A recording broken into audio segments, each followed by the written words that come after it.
എല്ലാവർക്കും വിനീത നമസ്കാരം. ശ്രീമദ് ഭാഗവതം നവമസ്കന്ധം അധ്യായം 7 ഇന്ന് ആരംഭിക്കുന്നു. 7ാമത്തെ അധ്യായത്തില് മാന്ധാതാവിന്റെ വംശത്തിൽ ജനിച്ച ഹരിശ്ചന്ദ്രന്റെ ചരിത്രമാണ് വിവരിക്കുന്നത്. ആ 50 പുത്രിമാരെ വിവാഹം ചെയ്ത സൗഭരിയുടെ കഥ അത് പറഞ്ഞപ്പോ യാദൃച്ഛികമായിട്ട് ആ കഥ പറയണതിന്റെ ഇടയ്ക്ക് സൗഭരിയുടെ കഥ പറഞ്ഞു എന്നേ ഉള്ളൂ.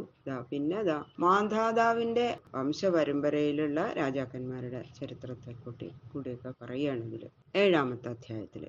അഥ ശ്രീമദ്ഭാഗവത നവമസ്കന്ധ സപ്തമോധ്യായ. ഓം നമോ ഭഗവതേ വാസുദേവായ. ശുക്ലാംബരധരം വിഷ്ണും ശശിവർണം ചതുർഭുജം പ്രസന്നവദനം ധ്യായേൽ സർവവിഘ്നോപശാന്തയേ. ഗുരവേ സർവലോകാനാം ഭിഷജേ ഭവരോഗിണാം നിധയേ സർവവിദ്യാനാം ദക്ഷിണാമൂർത്തയേ നമഃ. പീതാംബരം കരവിരാജിത ശംഖചക്ര കൗമോദകീ സരസിജം കരുണാസമുദ്രം രാധാസഹായം അതിസുന്ദരമന്ദഹാസം വാതാലയേശമനിശം ഹൃദി ഭാവയാമി. ശ്രീ ഗുരുവായൂരപ്പ ശരണം. നാരായണം നമസ്കൃത്യ നരം ചൈവ നരോത്തമം ദേവീം സരസ്വതീം വ്യാസം തതോ ജയമുദീരയേ.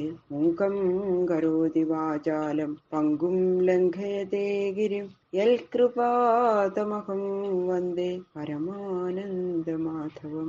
യം പ്രവ്രജന്തം അനുപേതമപേതകൃത്യം ദ്വൈവായനോ വിരഹകാതരാജുഹാവ.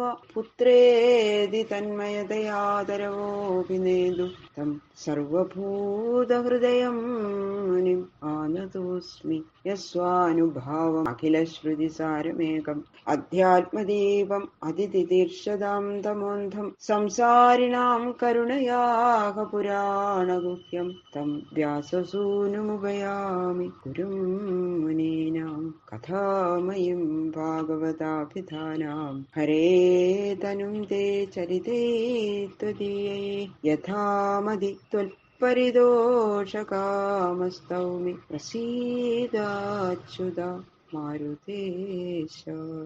കൊണ്ടൽക്കാരണിവർണ്ണനെ കരളലിഞ്ഞും കൊണ്ടു ഹൃത്തിൽ സദാ കണ്ടും കൊണ്ടു ശുഭോക്ത ഭാഗവത പീയൂഷം നുകർന്നിടുവാൻ വേണ്ടും മാധുരി തൊട്ട സർവഗുണമെൻ വാണിക്കിണക്കിയിട്ടു ചൊൽക്കൊണ്ടിപ്പോൾ പൊതിയിൽ തെളിഞ്ഞു വിലസും തസ്സുഖിതാവന്ദനം രക്ഷിക്കിതാവന്ദനം.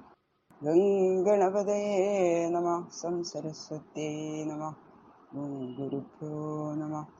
ഓം നമോ ഭഗവതേ വാസുദേവായ. ഓം നമോ ഭഗവതേ വാസുദേവായ. ഓം നമോ ഭഗവതേ വാസുദേവായ.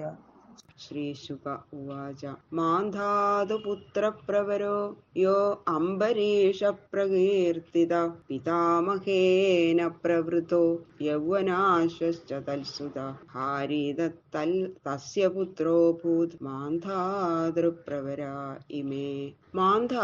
മാന്ധാതാവിന്റെ പുത്രപ്രവര പുത്രന്മാരിൽ ശ്രേഷ്ഠനായിട്ട് യാ അംബരീഷ യാതൊരു അംബരീഷൻ പ്രകീർത്തിത പ്രകർഷേണ പറയപ്പെട്ടുവോ. പിതാമഹേന അച്ഛന്റെയും അച്ഛനാൽ അതായത് മുത്തച്ഛനാൽ പ്രവൃത ചേർന്നവനായ യൗവനാശ്വശ യൗവനാശ്വനും തൽസുത അദ്ദേഹത്തിന്റെ പുത്രനായ ഹാരീതനും ഇമേ ഇവർ മാന്ധാതൃപ്രവരാഹ മാന്ധാത് വംശത്തിൽ ശ്രേഷ്ഠന്മാര്. ശ്രീശുഖബ്രഹ്മർഷി പറയാണ്, മാന്ധാതാവിന്റെ പുത്രന്മാരിൽ ശ്രേഷ്ഠനായ അംബരീഷന്റെ പുത്രൻ യുവനാശ്വൻ. അപ്പൊ ഈ അംബരീഷന്റെ മുത്തച്ഛന്റെ പേരും യുവനാശ്വൻ എന്ന് തന്നെ ആയിരുന്നു.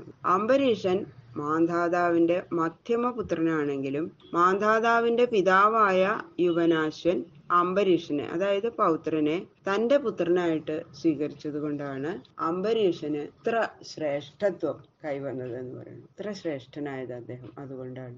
അംബരീഷപുത്രനായ യുവനാശ്വന്റെ പുത്രൻ ഹാരീതൻ, അംബരീഷൻ, യുവനാശ്വൻ, ഇവരാണ് മാന്ധാതൃ വംശത്തിലെ ഏറ്റവും ശ്രേഷ്ഠന്മാര്. നർമ്മദാ ഭ്രാതൃഭിർദത്ത പുരുകുൽസായയോരകൈ തയാ രസാതലം നീതോ ഭുജഗേന്ദ്രപ്രയുക്തയാ. ഭ്രാതൃഭി ഉരകൈഹി, സഹോദരന്മാരായ ഉരകങ്ങളാൽ, യാ നർമ്മദ, നർമ്മദ എന്നുപേരായ യാതൊരുവൾ, പുരുകുൽസായ പുരുകുൽസനായിക്കൊണ്ട്, ദത്ത ദാനം ചെയ്യപ്പെട്ടുവോ, ഭുജഗേന്ദ്ര പ്രയുക്തയാ തയാ ഉരകപ്രവരന്മാരാൽ പ്രേരിപ്പിക്കപ്പെട്ട അവളാൽ, സ അദ്ദേഹം പുരുകുൽസൻ, രസാതലം നീത പാതാളത്തെ പ്രാപിക്കപ്പെട്ടു. മാന്ധാതാവിന്റെ പുത്രനായ അംബരീഷന്റെ വംശത്തിന് പറഞ്ഞതിന് ശേഷം പുരുകുൽസന്റെ വംശം പറയാനായിട്ട് അദ്ദേഹത്തിന്റെ വിവാഹത്തിനെ പറ്റി പറയാണ്. നർമ്മദ എന്നു പേരായ നാഗകന്യകയെ അവളുടെ സഹോദരന്മാരായ ഉരകങ്ങള്, നാഗങ്ങള് പുരുകുൽസന് ദാനം ചെയ്തു. പുരുകുൽസന് നർമ്മദ എന്നുള്ള നാഗകന്യകയെ ദാനം ചെയ്തു. അവരുടെ ആ നർമ്മദയുടെ സഹോദരന്മാര്. നാഗങ്ങളുടെ ശത്രുവായിട്ടുള്ള ഗന്ധർവനെ വധിക്കാൻ പുരുകുൽസൻ സമർത്ഥനാണെന്ന് അറിഞ്ഞതുകൊണ്ടാണ് അവര് അങ്ങനെ ഈ നർമ്മദയെ പുരുകുൽസന് ദാനം ചെയ്തത്. എന്നിട്ട് നാഗപ്രവരന്മാരെ സഹോദരിയോട് പറഞ്ഞു ആ പുരുകുൽസനെ പാതാളത്തിലേക്ക് കൂട്ടിക്കൊണ്ടുപോകാൻ പറഞ്ഞു. അങ്ങനെ ആ നർമ്മദ പുരുകുൽസനെ പാതാളത്തിലേക്ക് കൂട്ടിക്കൊണ്ടുപോയി. ഗന്ധർവാനവധിയിൽ തത്ര വധ്യാൻ വൈ വിഷ്ണു ശക്തിധൃക് നാഗാലബ്ധവര സർപ്പാദ് അഭയം സ്മരതാം ഇദം. വിഷ്ണു ശക്തിധൃക്, വിഷ്ണുവിന്റെ ശക്തിയെ ധരിച്ചിരിക്കുന്നവൻ, വധ്യാൻ ഗന്ധർവാൻ, വധാർഹന്മാരായ ഗന്ധർവന്മാരെ, തത്ര അവിടെ വെച്ച്, അവധി വധിച്ചു, ഇതം സ്മരതാം ഇതിനെ സ്മരിക്കുന്നവർക്ക്, സർപ്പാത് അഭയം സർപ്പത്തിൽ നിന്ന് ഭയമില്ല, നാഗാത് ലബ്ധവര നാഗത്തിൽ നിന്ന് ലഭിച്ച വരത്തോടു കൂടിയവനായി. അങ്ങനെ രസാതലത്തിൽ ചെന്ന പുരുകുൽസൻ ആ ഗന്ധർവന്മാരെ വധിച്ചു. ആ നർമ്മദ പറഞ്ഞതിനനുസരിച്ചിട്ട് ഭഗവാൻ മഹാവിഷ്ണുവിന്റെ അനുഗ്രഹം കൊണ്ടാണ് ഇത്രയും ശക്തി, അതിനുള്ള ശക്തി പുരുകുൽസന് ഉണ്ടായിരുന്നത് എന്നതാ പ്രത്യേകം പറയുന്നു. അങ്ങനെ സന്തുഷ്ടരായ നാഗങ്ങള് എന്താണ് വരം വേണ്ടത്, ഇഷ്ടമായ വരം ചോദിച്ചോളാൻ പുരുകുൽസനോട് പറഞ്ഞു. അപ്പോ പുരുകുൽസൻ എന്താ പറഞ്ഞു വെച്ചാൽ, തന്റെ ഭാര്യയായ നർമ്മദ തന്നെ രസാതലത്തിലേക്ക് കൊണ്ടുപോയതും അവിടെ ഉണ്ടായ ഗന്ധർവ വധ ആ ചരിത്രമൊക്കെ, ഗന്ധർവനെ വധിച്ചതും ഈ ചരിത്രമൊക്കെ സ്മരിക്കുന്നവർക്ക് സർപ്പഭയം ഇല്ലാതെയാവണം. അങ്ങനെ ഒരു വരാണ് അദ്ദേഹം ആവശ്യപ്പെട്ടത്. അങ്ങനെ ആവട്ടെ എന്ന് നാഗങ്ങൾ പറഞ്ഞു. അങ്ങനെ നാഗങ്ങള് ആ വരം പുരുകുൽസന് നൽകി. അപ്പോ ഈ കഥ സ്മരിച്ചാൽ സർപ്പഭയം ഉണ്ടാവില്ല. ത്രസദ്ദസ്യു പൗരുകുൽസോ യോ അനരണ്യസ്യ ദേഹകൃ ഹര്യശ്വസ്തൽസുതസ്മാത് അരുണോധത്രിബന്ധന.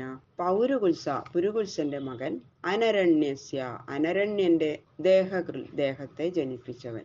പുരുകുൽസന്റെ പുത്രൻ ത്രസദസ്യു, അദ്ദേഹത്തിന്റെ പുത്രൻ അനരണ്യൻ, അദ്ദേഹത്തിന്റെ പുത്രൻ ഹര്യശ്വൻ, അദ്ദേഹത്തിന്റെ പുത്രൻ അരുണൻ, അദ്ദേഹത്തിന്റെ പുത്രൻ ത്രിബന്ധനൻ. ബാക്കിയുള്ള ശ്ലോകങ്ങള് നാളെ നോക്കാം.